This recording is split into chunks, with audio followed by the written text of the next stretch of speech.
Major Ziaur Rahman ছিলেন একজন সাহসী পুরুষ। তিনি কেবলমাত্র স্বাধীনতা ঘোষণা করেই নিরস্ত হননি।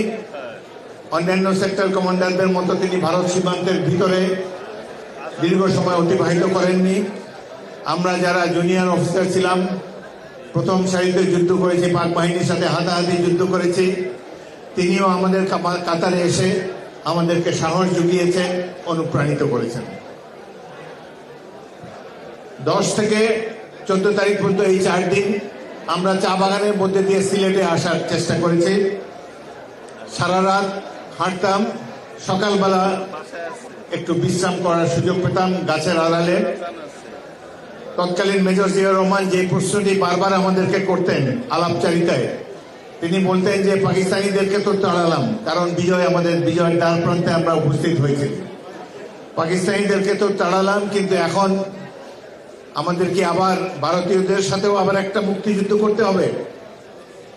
তার এই প্রশ্ন শুনে আমরা অবাক ছিলাম এবং তিনি, আমি এবং ক্যাপ্টেন অলি, আমরা তিনজনই একসাথে সকালবেলা গাছের নিচে ঘুমাতাম। আমি সাথে সাথে বলতাম যে স্যার, এটা তো প্রশ্নই আসে না, এই মহান মুক্তিযুদ্ধে সারা জাতি অংশগ্রহণ করেছে, বাংলাদেশের স্বাধীনতার প্রতি কেউ কোনোদিন কোনো হুমকি হয়ে দাঁড়াতে পারবে না, সারা জাতি যুদ্ধ করছে। কিন্তু আজ এত বছর পর মনে হয় সেদিন তার মনে যে সন্দেহ উকি দিয়েছিল সেটি আজকে বাস্তবায়িত হওয়ার পথে। তার প্রকাশ আমরা দেখতে পাচ্ছি। আমাদের প্রতিবেশী একটি রাষ্ট্র আবার আমাদের স্বাধীনতা সার্বভৌমত্বকে নিয়ে নানা ধরনের ষড়যন্ত্রে মেতেছে। সেই কারণেই এই 71-এর 14ই ডিসেম্বরের কথাটি উল্লেখ করলাম। তবে ইতিমধ্যে অনেক পানি গড়িয়ে গিয়েছে বুড়িগঙ্গায় দিয়ে।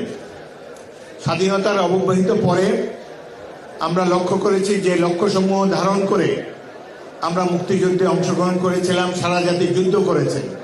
সাম্য, মানবিক মর্যাদা, সামাজিক ন্যায় বিচার, এই লক্ষ্যসমূহ অর্জনের জন্য অযুত মানুষ জীবন দিয়েছে, সারা জাতি যুদ্ধ করেছে। কিন্তু তৎকালীন ক্ষমতাসীন দল আওয়ামী লীগ, তারা তাদের দলের সমৃদ্ধির জন্য ব্যস্ত ছিল। জনজীবনে কোনো পরিবর্তন তারা আনতে পারেনি এবং বাংলাদেশের গণতন্ত্রকে তারা ঝেঁটিয়ে বিদায় করেছে এবং একটি একদলীয় রাষ্ট্রে পরিণত করেছে বাংলাদেশে। বিগত 16 বছর ছিল আমাদের জন্য অত্যন্ত কঠিন পরীক্ষার সময়।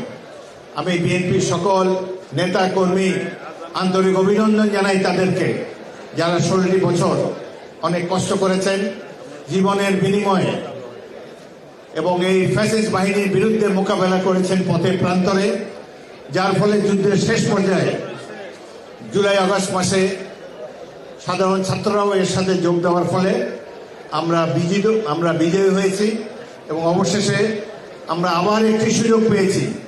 অনেকেই বলে যে দেশটি দ্বিতীয়বারের মতো স্বাধীন হয়েছে, কিছুটা সত্যতা নিশ্চয়ই রয়েছে। আমরা আশা করব যে গণতন্ত্র প্রতিষ্ঠার জন্যে, যে ভোটাধিকার প্রতিষ্ঠার জন্য আমরা লড়াই করেছি, আমরা তার দ্বার প্রান্তে উপনীত হয়েছি।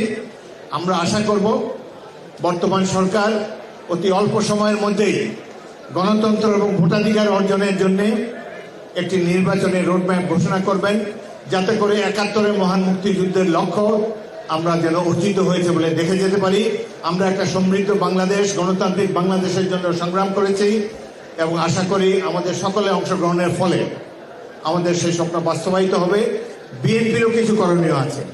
বিএনপি বর্তমানে দেশের সবচেয়ে জনপ্রিয় এবং বৃহত্তম রাজনৈতিক দল। আমাদেরকে নিয়ে অনেকে অনেক ধরনের কুৎসা রচনা করবে। আমরা যেন এইসব কুৎসাকে মিথ্যা প্রতিপন্ন করতে পারি। আমরা যেন শহীদ জিয়াউর রহমানের আদর্শ ধারণ করে একটি সমৃদ্ধ বাংলাদেশ গড়ার জন্য তার পটভূমি আমরা রচনা